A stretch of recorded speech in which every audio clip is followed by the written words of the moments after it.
आप सभी का स्वागत है फिलॉसफी में। मैं श्री चेतन दास।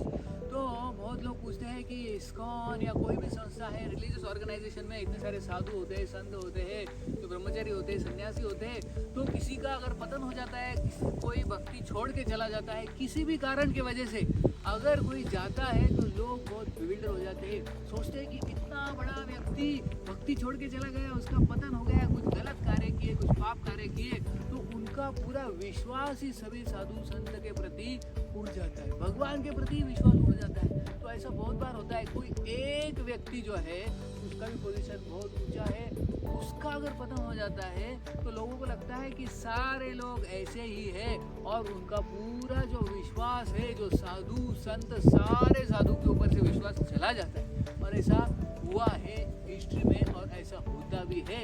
लेकिन एक बात समझनी चाहिए कि कोई एक व्यक्ति अगर चला जाता है, कोई एक व्यक्ति अगर कुछ पाप कार्य करके भक्ति छोड़ के चला जाता है, तो इसका ये मतलब नहीं कि सभी लोग वैसे हैं। Not that everybody is like that. जैसे हम उदाहरण देखते हैं, अगर किसी को कुछ व्याधि है, कुछ खराब है पेट में, या सर दर्द हो रहा है, या पैर में दर्द हो रहा है, कुछ क्रोनिक प्रॉब्लम है, तो हम क्या करते हैं? डॉक्टर के पास जाते हैं। तो अगर एक व्यक्ति को कुछ तो प्रॉब्लम है, वो डॉक्टर के पास जाता है और डॉक्टर के पास जाके वो ट्रीटमेंट लेता है, लेकिन कुछ फर्क पड़ता ही नहीं है, वो डॉक्टर से फर्क नहीं पड़ता। तो वो व्यक्ति क्या करता है? वो दूसरे डॉक्टर के पास जाता है। तो दूसरे डॉक्टर के पास जाता है, उससे ट्रीटमेंट लेता है, फिर भी उसकी व्याधि ठीक नहीं होती, इतना ट्रीटमेंट लेके भी ठीक नहीं होती, तो क्या करता है? वो तीसरे डॉक्टर के पास जाता है। तीसरे डॉक्टर के पास जाके वो फिर से ट्रीटमेंट शुरू करता है, लेकिन उधर भी उसको कुछ फर्क नहीं पड़ता। तो वो रोक देगा जाने के बाद डॉक्टर के पास? नहीं, वो क्या करेगा? और दूसरे चौथे डॉक्टर के पास जाएगा, किसी और डॉक्टर के पास जाएगा, और ऐसे ढूंढते ढूंढते उसको एक असली डॉक्टर, जो एक्चुअल डॉक्टर रहेगा, जो उसका क्योर है वो कर लेगा, एक्चुअली फिर उसका क्योर हो जाएगा। ऐसा होता है बहुत बार। ये डॉक्टर के पास जाते हैं, वो डॉक्टर के पास जाते हैं, वो डॉक्टर के पास जाते हैं, लेकिन बाद में एक डॉक्टर ऐसा मिलता है कि जिसके कारण वो व्याधि ठीक हो जाता है, फिर उसको अच्छा लगता है। तो कोई व्यक्ति सोचता नहीं कि ये डॉक्टर नकली निकला, ये डॉक्टर नकली निकला, ये डॉक्टर नकली निकला, यानी सारे डॉक्टर नकली है। ऐसा कोई बोलता है क्या? डॉक्टर के पास जाना ही छोड़ देता है क्या?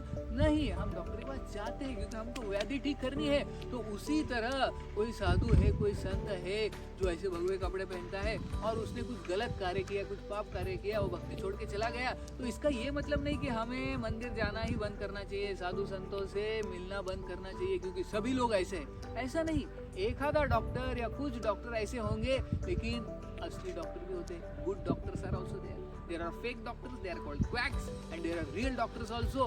So there are both types of doctors. तो वैसे ही भगवान के इस रिलीजन में, इस साधु संतों के समाज में भी ऐसे होता है कि कुछ साधु संत ढोंगी होते हैं, लेकिन इसका मतलब नहीं कि सभी ऐसे होते हैं। तो हमें जाना चाहिए, भगवान का ज्ञान प्राप्त करना चाहिए और असली साधु ढूंढ के, असली गुरु ढूंढ के उसकी शरण लेनी चाहिए। और दूसरा उदाहरण देते हैं, जैसे इलेक्ट्रिक सॉकेट होता है, कभी कभी चलता नहीं है, हम चार्ज करते हैं मोबाइल, लेकिन मोबाइल चार्ज नहीं होता, फिर दूसरे सॉकेट में लगाते, वो भी चार्ज नहीं होता, तीसरे सॉकेट में, कहीं से तो चार्जिंग होगा, कोई तो सॉकेट अच्छा होगा कि नहीं। तो वैसे ही हमें किसी साधु संत से इंस्पिरेशन नहीं मिल रहा है, वो चला गया, दूसरा भी चला गया, तीसरा भी चला गया, लेकिन कोई तो मिलेगा ऐसा जो असली गुरु हो, उसको स्वीकार करके उसकी शरण आके भक्ति करनी चाहिए और भगवान के धाम जाना चाहिए। बहुत बहुत धन्यवाद। हरे कृष्ण।